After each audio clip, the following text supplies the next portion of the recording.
Programme हालात हाजरा देखने वालों की खिदमत में मोहब्बत भरा सलाम। नाज़रीन, आपको पता है जिस बंदे ने हमला किया उसके क्या अल्फाज थे और जिन्होंने करवाया अब उनके अल्फाज आपको सुनाते हैं। ये मुख्तलिफ लोग हैं, नून लीग के हैं, आवाज इनकी आप पहचान जाएंगे। जी जी इसने सुनते। सोचा था कि झूठ बोल के अवाम को गुमराह कर लूंगा। हर रोज बैठकर इजाफा करता है, झूठ बोलकर गुमराह करके। इमरान खान एक फितना है, ये इस कौम के नौजवानों को गुमराह कर रहा है। कौम को गुमराह करना जो इसका वतीरा बन चुका है। इस आदमी को जो गुमराह आदमी है और ये वो शख्स है जिस पर शयातीन उतरते हैं, मैं चौथी बार ये बात कह रहा हूँ, ये पाकिस्तान के अवाम को गुमराह कर रहा है। ये सर मैंने इसलिए किया है कि ये लोगों को गुमराह कर रहा था इमरान खान। ये लोगों अच्छा, ये इसके अल्फाज आपने सुने और जितने नून लीग के लोग हैं ये भी वही बात कर रहे हैं कि ये गुमराह कर रहा था।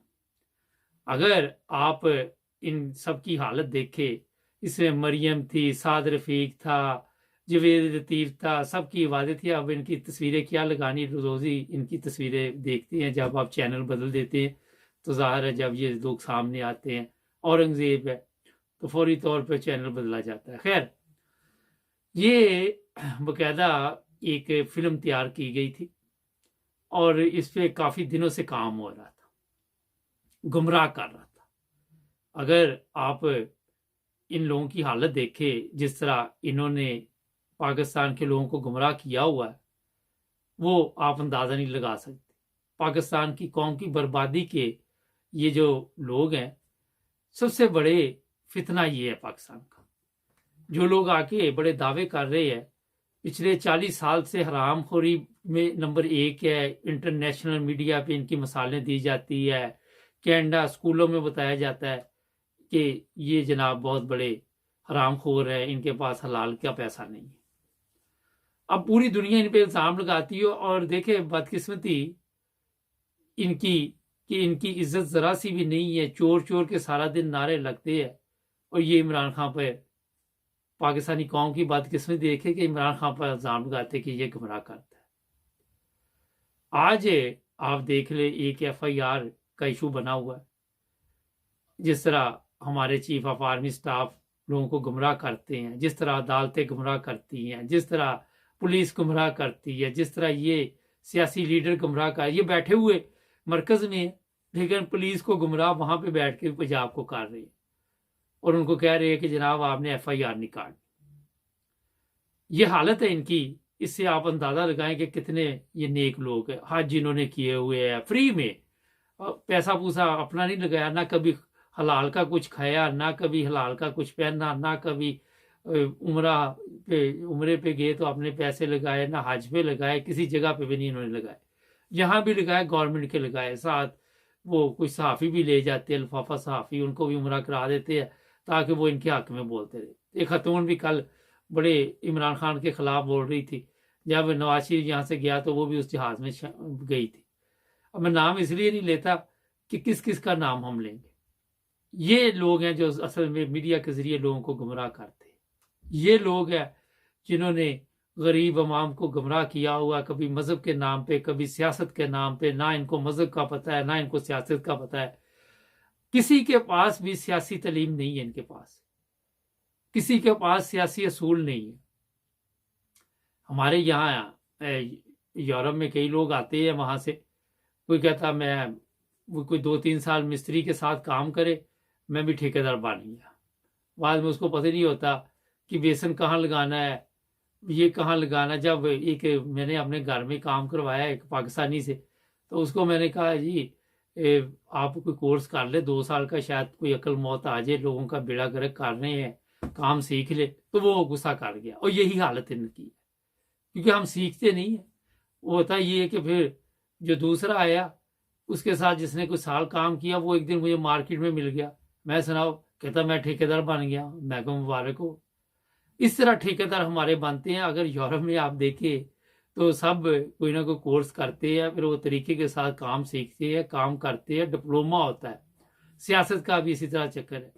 यहाँ पे ना तो कोई सहाफ़ी है जिसने सहाफ़त पढ़ी हुई है, ना कोई ऐसे लोग हैं जिन्होंने सियासत पढ़ी हुई है।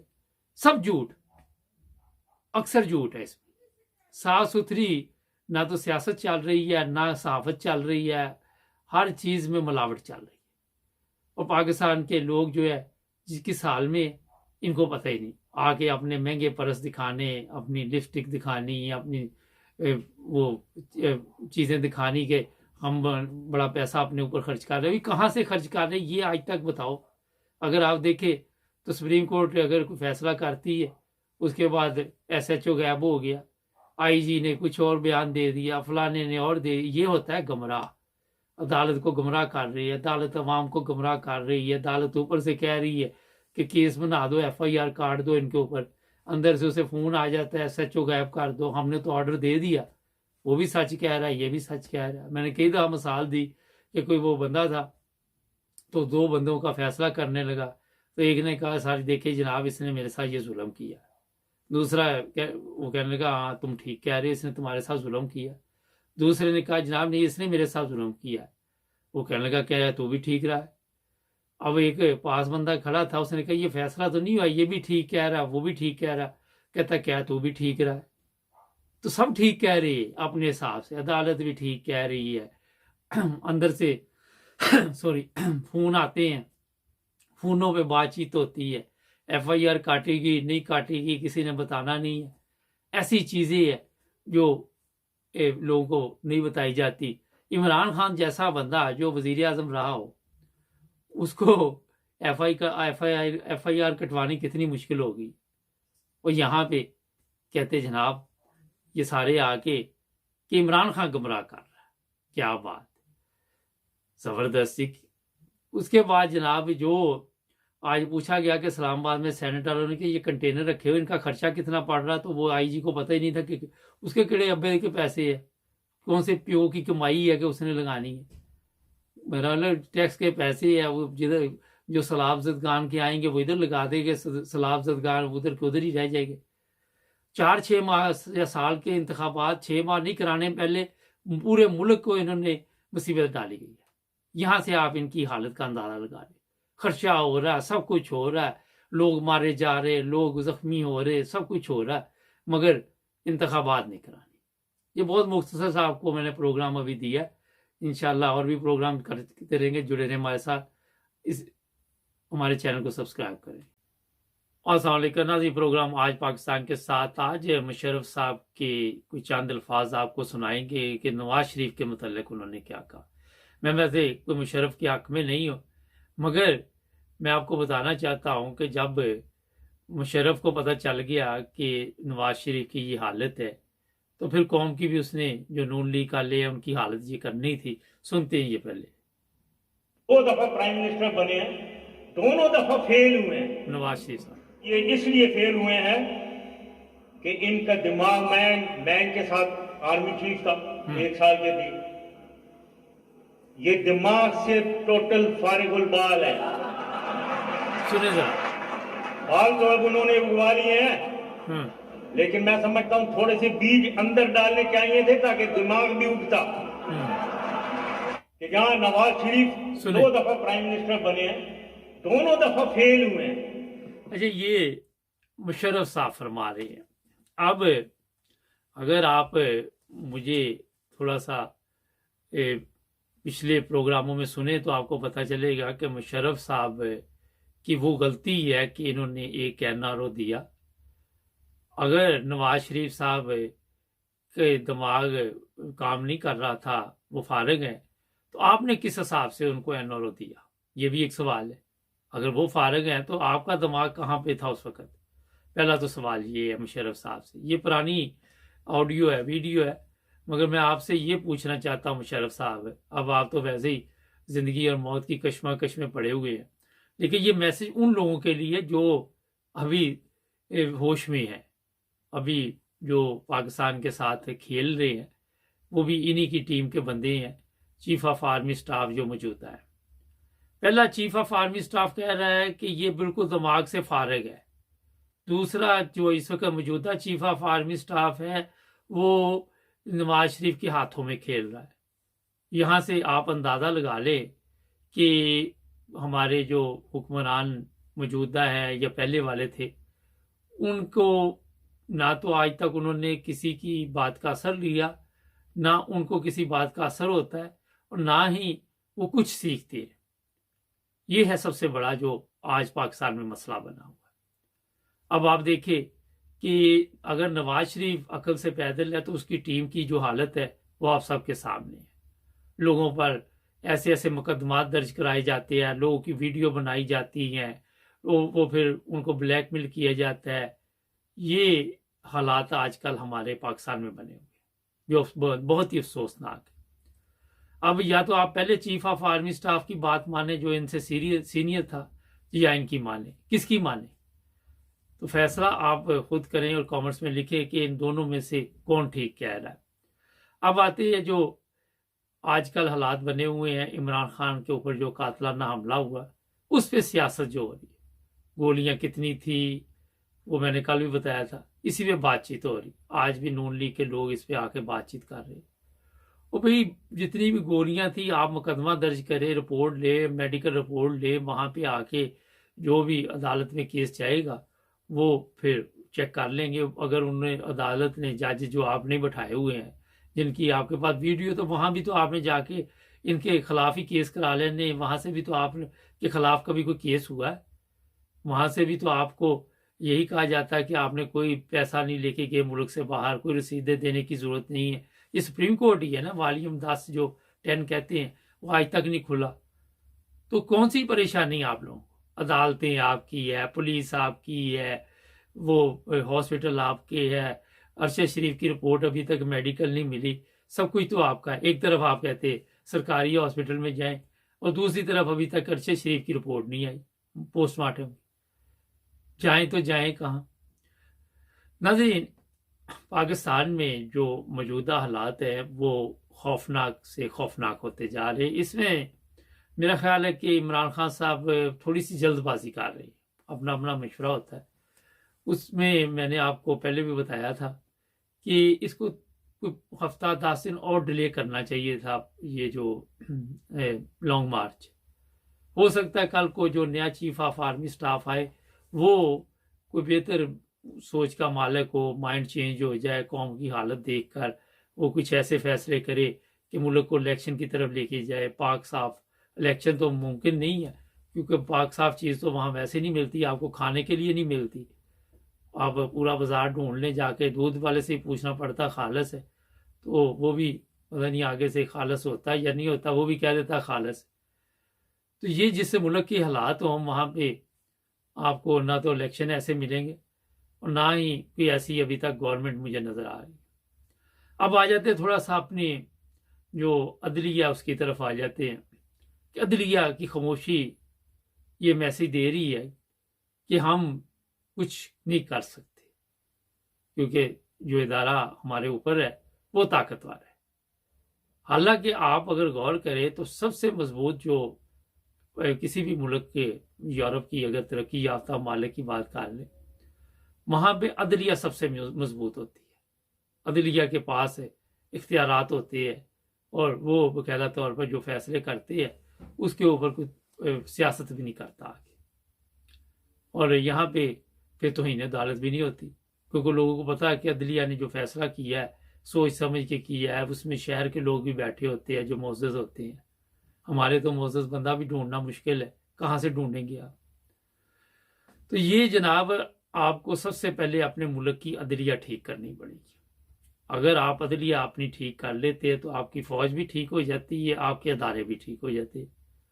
अब जो सोशल मीडिया पे चीज़ें चल रही है कि ये प्रॉपर्टी डीलर है, इनके पास इतनी प्रॉपर्टी कहाँ से फौज के लोगों के पास आई? और ये भी बताया गया कि इनके बड़े बड़े अपने प्रोजेक्ट है, प्लाजे हैं, ये है वो है। तो ये जब तक इंक्वायरी नहीं होगी सबकी, उस वक्त तक पाकिस्तान की हालत ठीक नहीं हो सकती। अब जो लंदन में मुकदमा दर्ज हुआ है उसके क्या रिजल्ट निकलते हैं? अगर तो कोई सबूत मिल गया, कोई छोटा मोटा भी मिल गया, तो फिर मेरा ख्याल है कि इनके लिए लंदन में भी ज़मीन तंग हो जाएगी। फिर ये कतर में जाके रहेंगे, यहाँ से ही भाग जाएंगे। लेकिन अब जो लोग कहते हैं कि नवाज शरीफ वापस आएगा, जब तक ये मुकदमा चलेगा नवाज शरीफ वापस नहीं जाएगा।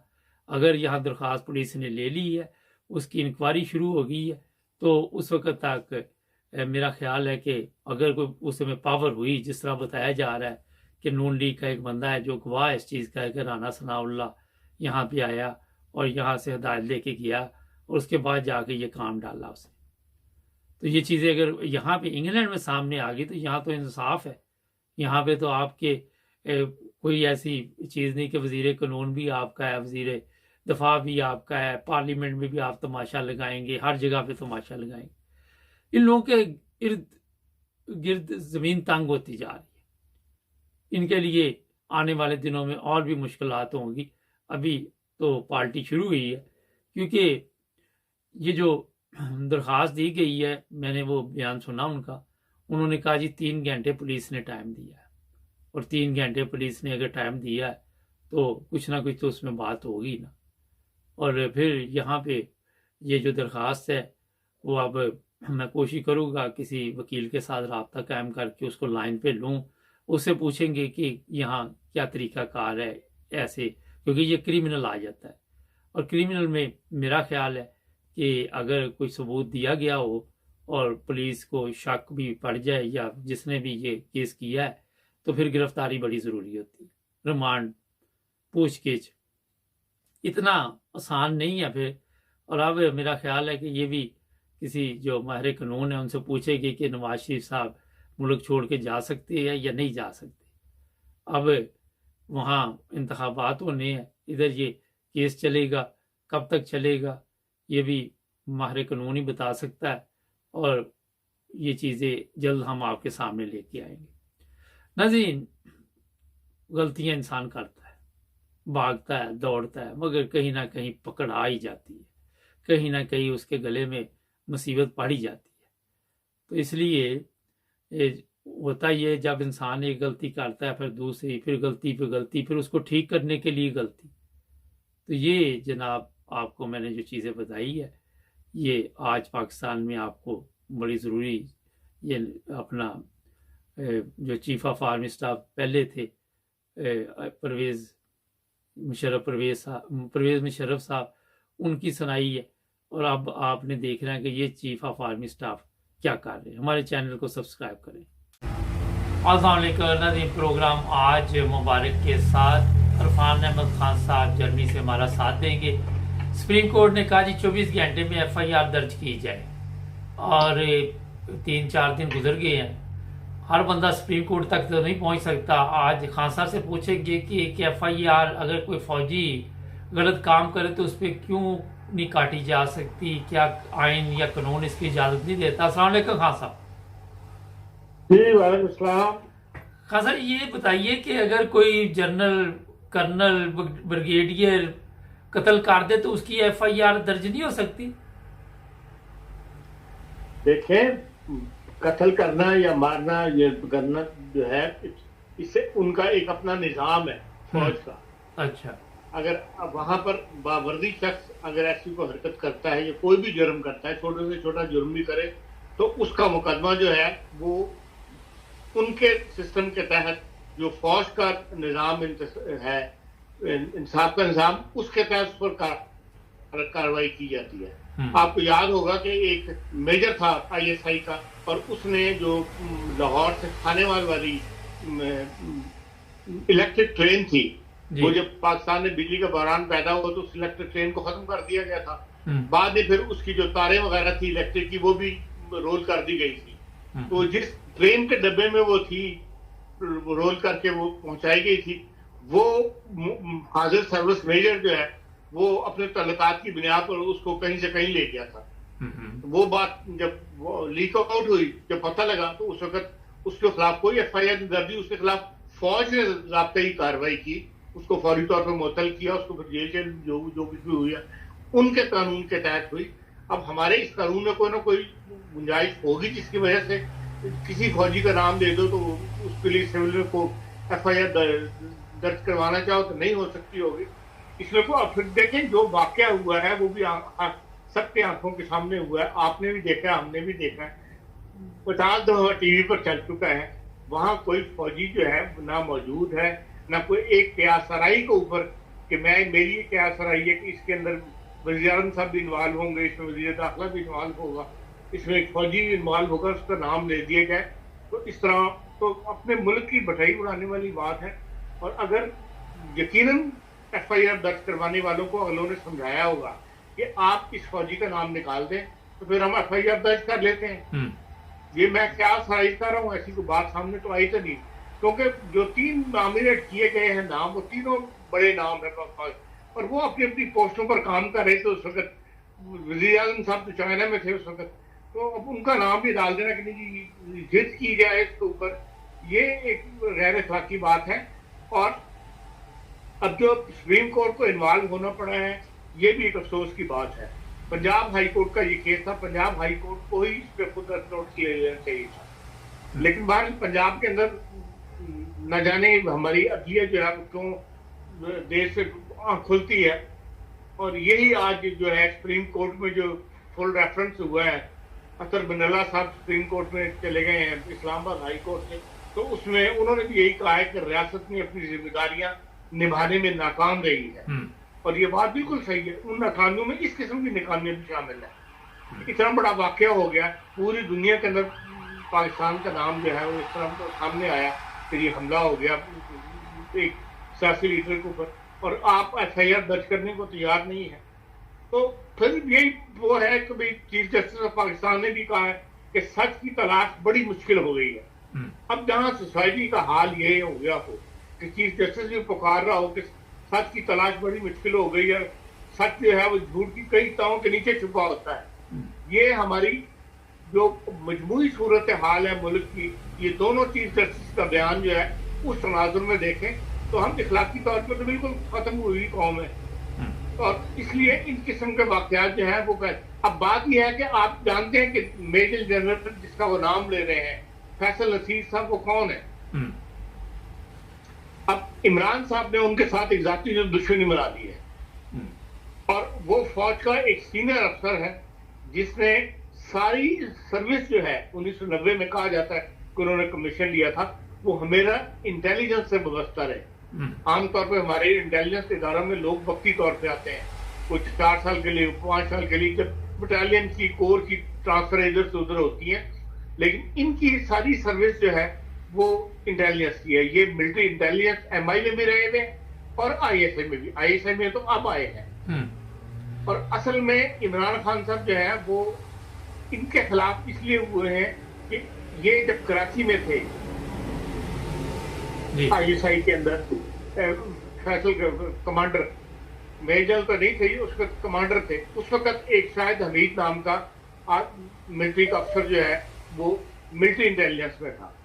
वहां कहीं इन दोनों का टकराव हुआ है, जो बताया जाता है, जो साफ्ती खबरें जो हमारे दरमियान चलती हैं, जो हमें पता लगता है, मैं वो बयान कर रहा हूँ। इसमें कितनी हकीकत है, एक बाहर के मुल्क में बैठ के मैं ऐसी बात कर दूं, ये अल्लाह बेहतर जानता है। लेकिन जो मेरे दोस्त साथियों से गुफ्तगू वगैरह हुई है, उनसे ये पता लगता है कि भाई वो शायद हमीद साहब और इनकी जो आपस की टकराव हुआ था, ये एक ही बैच के लोग हैं। और वो शायद परवेज साहब, वो जो इमरान खान साहब के मंजूर नजर हैं, लेफ्टिनेंट जनरल फैज हमीद साहब, उनके वो दोस्त हैं, उनसे वो बहुत ज्यादा करीब है। वो उस वक्त फैज हमीद साहब के मतहत काम कर रहे थे, और उस वक्त उस बात का एक जो है वो दिल में रख के आगे ये बात चलती चली आ रही है। और हुआ ये कि जब तरक्की का वक्त आया तो इनको मेजर जनरल बना दिया गया, फैज नसीर साहब को, और वो फैज दूसरे जो थे परवेज साहब वो रह गए, उनकी तरक्की बाद में हुई। और अब क्योंकि लेफ्टिनेंट जनरल जो ISI के सरबराह थे पहले, फैज हमीद साहब, इनके पाकिस्तान के जिसमें सबसे सीनियर जनरल है आसिम मुनीर साहब, उनके साथ काफी अच्छी वर्किंग रिलेशनशिप मानी बताई जाती है। और इसीलिए इमरान खान साहब ये सारा प्रेशर डेवलप कर रहे हैं कि भाई जिसका नंबर बनता है उसको जो है वो अगली पोस्ट जो है वो 29 नवंबर को जो तब्दीली होनी कमांड की, वो उसको कमांड दी जाए जो सबसे सीनियर है। इस तरह वो एक रास्ता पैदा करना चाहते हैं कि भाई फैज हमीद से जिस तरह उनको एक अंडरस्टैंडिंग है, ये जो भी उनकी मामला है, जो मैं इस बात को तस्लीम नहीं करता, इसलिए अंडरस्टैंडिंग फौज में कोई नहीं होती। फौज एक इदारा है, मुनज़्ज़म इदारा है, और वो हमेशा फौज के साथ चलते हैं और कमांड जो भी हो उसके फैसले को तस्लीम करते हैं। सियासी लोगों के साथ ये वक्ती तल्लुकात जो होते हैं ये किसी काम नहीं आया करते। ना नवाज शरीफ के आए, ना उन्होंने भी बड़े चुन चुन के बंदे लगाते रहे, लेकिन कोई उसको फायदा नहीं हुआ।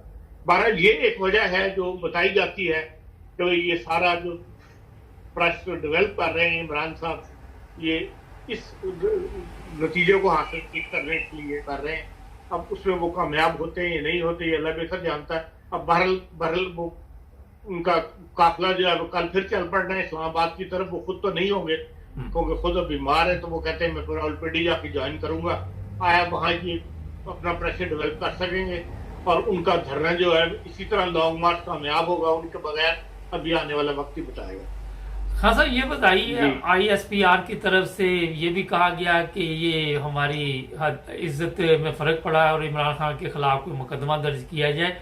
एक सवाल है कि हमारे मुल्क में से जजों की इज्जत है, फौज की इज्जत है, उलमा की इज्जत है, जगीरदारों की इज्जत है, बाकी अवाम की कोई इज्जत नहीं वहां पे आम बंदे की। नहीं, सबकी इज्जत सबकी है, कानून तो सबकी इज्जत है। बाकी बादशाह आपको पता है हमारा डेवलपमेंट ही माशरे की इस तरह हुई भी है कि जो जितना पावरफुल है उसकी इज्जत ज्यादा है। जिम्मेदार और मुजारे के अंदर जो फर्क है वो हर शोबा जिंदगी में आपको नजर आता है। क्लर्क और अफसर के दरमियान भी आपको बहुत बड़ा फर्क नजर आता है। यहाँ आप कभी कोई क्लर्क को देखा किसी अफसर के आने में सीट से खड़ा हुआ हो? हमारे यहाँ तो सेक्शन अफसर ही कमरे में दाखिल हो, सारा क्लरिकल स्टाफ जो वो खड़ा होता है। अब ये बादशाह की तफरीक जो है ये हमारे सोसाइटी में मौजूद है और हर शोबा जिंदगी में मौजूद है। तो इससे इज्जत का सवाल नहीं है, लेकिन ये एक तफरीक है जो चल रही है साथ साथ माशरे के। बाकी जहां तक ISPR का ताल्लुक है, वो अगर ये बयान ना देते बल्कि हुकूमत को अगर एक्टिवली कोई पार्ट अदा कर देती, मरकजी हुकूमत जो हमारी सख्त काम कर रही है, या वजारत दिफा को ऐसा एक्टिव का रोल अदा कर देती, तो फिर शायद ISPR को दखल अंदाजी करने की जरूरत ना पड़ती। लेकिन बहरहाल उन्होंने 2 दिन इंतजार किया और उस वक्त तक हुकूमत ने कोई ऐसा बयान नहीं दिया, कोई ऐसा एक्शन शो नहीं किया। तो इसलिए फौज को बहरहाल अपने एक सीनियर जनरल की इज्जत का सवाल था, इसलिए उन्होंने, और उन पर बार बार इल्जाम लगाए जा रहे थे, हर कोई उठकर इल्जाम लगा रहा था। छोटा से छोटा सियासी कारकुन भी है, उनके घरों पे हमले शुरू हो गए थे, उनको मजबूरन मुदाखलत करना पड़े। खान साहब ये बताइए कि अब 24 घंटे में FIR दर्ज करने का सुप्रीम कोर्ट ने हुक्म दिया, तो अब नाम नहीं शामिल किया जाएगा? मेरा ख्याल है कि कोई ना कोई रास्ता जो है वो पैदा कर लेंगे। अच्छा, जो पहले आम समझाने से उनकी समझ में नहीं आई बात, तो कोई ना कोई इसका रास्ता जो है तरीके इंसाफ वाले जो है मुमकिन है वो इस बात को मान जाए, सुप्रीम कोर्ट के कहने के ऊपर। अच्छा खान साहब, एक जो सबसे अभी आपने बताया कि अखलाकी तौर पे हम बहुत पीछे हैं, स्वाति साहब की और उनकी बीवी की वीडियो बनाई गई, और ये वीडियो कोई एक सिर्फ स्वाति साहब की नहीं है, ये मेरी इतला है कि बड़े बड़े लोगों की वीडियो जो है वो बनाई गई है और इसी वजह से मुल्क का बेड़ा गर्क हुआ है। आप जरा बताएंगे कि ये हम कहाँ पहुंच गए हैं? ना हमें किसी के रिश्ते का एहतराम है, हम इतने गिर गए हैं सियासत में कि किसी ना बड़े की तमीज है, ना छोटे की तमीज है, ना कोई अखलाकी हालत हमारी ठीक है। देखें, जो स्वाति साहब की जो वीडियो है उसके बारे में तो FIA ने कह दिया कि ये जाली है, और ये जाली काम जो है ये हर जगह हो रहा है, जर्मनी में भी हो रहा है, और ये बहरहाल कानून इस बारे में मौजूद है, लेकिन उसकी एक लंबी तफ्तीश और उसको पकड़ना और ये करना, साबित करना, बाकी ये एक वो है।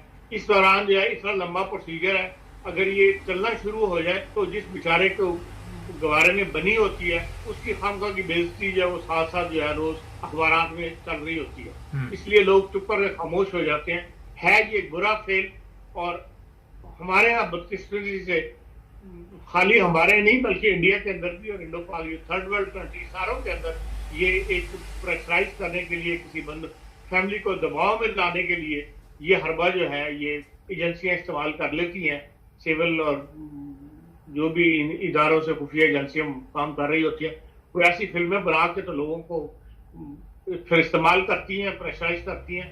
है ये बुरी बात, लेकिन सवाती साहब की जबान भी जो है उसने भी बड़ा कुछ दुनिया के बारे में कहा है, और बगैर किसी तहकीक और बगैर किसी किसे कहना चाहिए, सिर्फ अपने आप को मजहबी शो करने के लिए उन्होंने भी बहुत सारी जो काबिल एहतराम हस्तियां हैं उनके बारे में बहुत कुछ जो है वो गैर इखलाकी बातें या इल्जामात जो है मंसूब किए हैं। तो आज मैं तो यही कहता हूँ मकाफात अमल है। आज अल्लाह ताला ने जिस तरह से उनको इस तरह पकड़ लिया जिस पर हम कोई खुश नहीं है, लेकिन ये काम ना हो तो ज्यादा बेहतर है। लेकिन सबको समझ आनी चाहिए, चाहे वो सवाती हो चाहे वो रियासत हो, तो रियासत के जितने भी सुतून है सबको इस तरफ अखल करनी चाहिए। आप क्या समझते हैं कि कोई प्रेशर जो इमरान खान डालना चाह रहा है उससे कोई हालात इंतखाबात की तरफ जाते नजर आ रहे हैं? नहीं, मैं तो नहीं देखता। मैं तो ये जो है इनका जो लॉन्ग मार्च है इसमें यकीन अब कमी आएगी मेरे नसीब, मैं तो यही समझता हूँ। और इंतखाबात जो है वो अपने वक्त पर ही होंगे। अच्छा, 29 नवंबर का जो तब्दीली है उसके बाद नई बिसात बिछाई है, नई डिस्कशनें शुरू हों, फिर में भी कोई नया जैसे कहना चाहिए नया रास्ता पैदा कर लिया जाए तो अलग बात है। अच्छा, लेकिन मौजूदा हुकूमत जो है, जो इत्तेहादी हुकूमत अपोजिशन जो पहले थी, इस वक्त की मौजूदा इत्तेहादी हुकूमत वो इमरान खान के प्रेशर में आकर ऐलान नहीं करेगी। अच्छा खान साहब, एक और मसला है कि कल एक एप्लीकेशन इंग्लैंड में लंदन में भी दी गई है जिस पे बताया जा रहा है कि 3 घंटे पुलिस ने दिए हैं जो पीटीआई वाले हैं, और वहाँ एक एप्लीकेशन की दी गई है कि मास्टरमाइंड जो है वो नवाज शरीफ है। आप क्या समझते हैं कि अब ये यूरोप में भी हमारे मुकदमात पहुंच गए हैं और ये क्राइम में आ जाते हैं, बाद में वो साबित हो या ना हो, लेकिन इससे आप क्या देख रहे हैं? ये वही जो हमारी एक आपस की दुश्मनी है, जो हम सियासी इख्तिलाफ को दुश्मनी की आखिरी हद तक ले जाते हैं, वो उसका एक अमली इजहार है। वरना इसमें से निकलेगा कुछ भी नहीं, सवाए इसके कि भाई आप क्या समझते हैं पुलिस जो है वो इन्वेस्टिगेशन करनी बैठ जाएगी इसके लिए, जो फर्दर कार्रवाई होती है मामूल की वो करके तो उसको फाइल को बंद कर देंगे। लेकिन ये कहा जा रहा है कि नून लीग का एक गवाह भी पेश किया गया। गवाह बेशक पेश कर लें, असल चीज तो वो है एफर्ट है कि भाई वहां वकू जो है उस तक पहुंचना चाहिए। गवाह सच्चा है झूठा को जेरा में 1 मिनट में पता लग जाता है। अच्छा, ये एक बड़ा अहम सवाल है कि अरशद शरीफ की वालदा हाई कोर्ट में दरखास्तें दे रही है कि पोस्टमार्टम रिपोर्ट दी जाए, क्या वजह हो सकती, क्यों नहीं पोस्टमार्टम रिपोर्ट जारी की जा रही? मैंने तो ऐसा बयान नहीं पढ़ा, लेकिन यह है कि पोस्टमार्टम उसका यकीनन हुआ होगा और वो जो भी तहकीकाती इदारे हैं उनके पास होगी वो पोस्टमार्टम रिपोर्ट। और जब कमीशन एक ऐलान कर देगा तो उसके बाद पोस्टमार्टम रिपोर्ट ओपन हो जाएगी। अच्छा, आप थोड़ा सा ये बताइए कि इमरान खान का जो दोबारा प्रोग्राम बना है इस पे कोई कातलाना हमला दोबारा भी हो सकता है?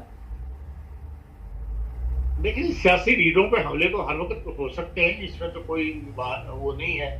मुखालिफिन ने आपको बताया कि जरा सा सी बात के ऊपर हमारे यहाँ कत्ल हो जाते हैं लोग, सियासी तौर पर एक दूसरे के साथ दुश्मनियां रखते हैं। कोई किसी को पैसे देके हमला करवा सकता है, खुद ना भी करे तो ऐसे लोग आम मिल जाते हैं, किराए के कातिल जो बंदे को मार देते हैं। तो इसका इम्कान तो हर वक्त मौजूद है, उसके हिसाब से हिफाजत भी करनी चाहिए। परवेज राय को आप क्या देख रही हैं कि ये चल सकेगा आने वाले दिनों में इमरान खान के साथ, या इन दोनों के पास और कोई रास्ता भी नहीं है अभी? देखें, इनमें से कोई भी जो है वो इमरान खान है जिसने रियासत के कह ले एस्टेब्लिशमेंट के साथ टक्कर ली है, वरना एस्टेब्लिशमेंट के साथ टक्कर हम में से कोई भी नहीं लेता, चाहे वो नवाज शरीफ हो, चाहे वो अपने जरदारी साहब हो, चाहे वो परवेज राय। परवेज राय तो किसी गिनती के शुमार में नहीं है ना, वो तो गुजरात की सीट के अलावा उसके पास है क्या? उनके साथ जो 4 बंदे हैं वो सारे अपनी सीटें जीतने वाले हैं, उनको किसी की सपोर्ट की जरूरत नहीं। वो खुद अपने इलाके के इतने बासर लोग हैं और पुराना ताल्लुक निभा रहे हैं अपने चौधरी शहजाद साहब के साथ, जिसकी वजह से वो सीट जीत के चले आ रहे हैं। और परवेज इलाही का तो किसी खाते में शुमार नहीं है। ये तो मोनस इलाही ने इतनी करप्शन की हुई है कि ये अगर दयानतदारी के साथ सारे मुकदमात खोले जाए तो ये बंदा खुद अंदर होगा। अच्छा, एक बड़ी अहम बात है कि नून लीग के लोग 5 गिरफ्तारियां अभी तक हुई हैं और ये कड़ियां जो हैं हमले की नून लीग के साथ मिल रही हैं और सरेआम भी उनकी तकरीरें की गई, दहशतगर्दी के मुकदमात भी दर्ज हो रहे हैं।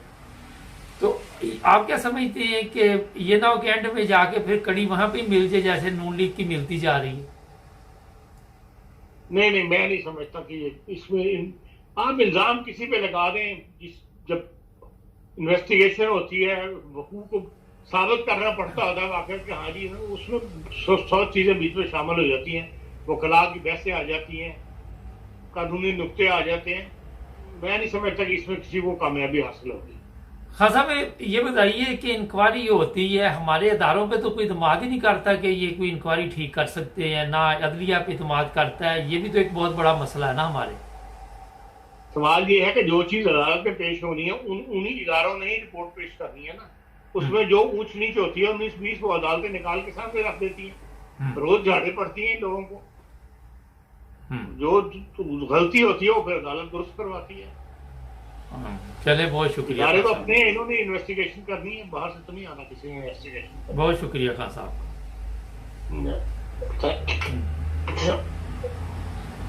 नहीं, ये इरफान खान साहब अपने तासरात का इज़हार कर रहे थे। हर काम हम अदालत में लेके जाते हैं, कुछ भी हो जाए अदालत की तरफ दौड़ते हैं, सियासी हो, समाजी हो, कुछ भी हो, अखलाकी हो। आज अदालतों की हमारी जो बयानात आप देखते हैं वो भी तंग आ चुके हैं। क्यों नहीं हमारे इदारे, हमारी पार्लियामेंट अपने मामला खुद हासिल करती? जुड़े रहे हमारे साथ, हमारे चैनल को सब्सक्राइब करें।